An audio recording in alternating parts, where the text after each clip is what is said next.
अनुच्छेद 32 भारत के संविधान का एक अनुच्छेद।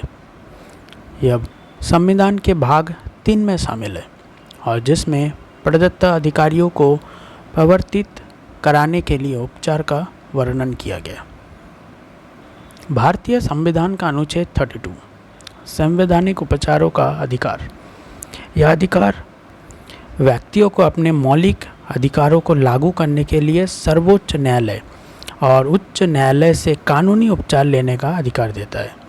अनुच्छेद 32 का उद्देश्य मूल अधिकारों के संरक्षण के लिए गारंटी, प्रभावी, सुलभ और संक्षेप उपचारों की व्यवस्था करना। यह अनुच्छेद सर्वोच्च न्यायालय और उच्च न्यायालय को अधिकारों की रक्षा करने के लिए लेख, निर्देश और आदेश जारी करने का अधिकार देती है। अनुच्छेद 32 के तहत सुप्रीम कोर्ट किसी भी मौलिक अधिकार का उल्लंघन नहीं होने की स्थिति में राहत देने से इनकार कर सकता है। भारतीय संविधान के जनक डॉक्टर B.R. अम्बेडकर ने अनुच्छेद 32 को भारतीय संविधान का हृदय और आत्मा कहा था। उनका मानना था कि संविधान के विभिन्न प्रावधानों में से अनुच्छेद 32 सबसे महत्वपूर्ण है। संविधान सभा की बहसों में उन्होंने इस संविधान की हृदय और आत्मा कहा, जिसके बाद संविधान अर्थहीन होगा।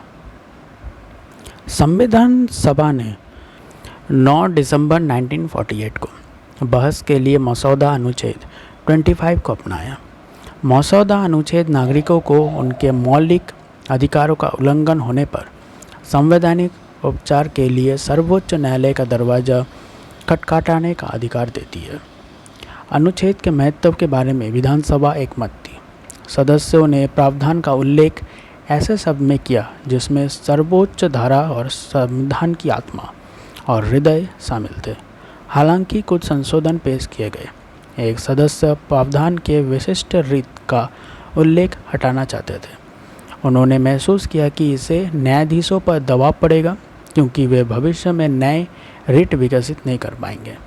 एक अन्य सदस्य खंड 4 से नाखुश थे, जो आपातकाल के दौरान मसौदा अनुच्छेद को निलंबित करने की अनुमति देता था, जिसे उन्होंने खतरनाक करार दिया था।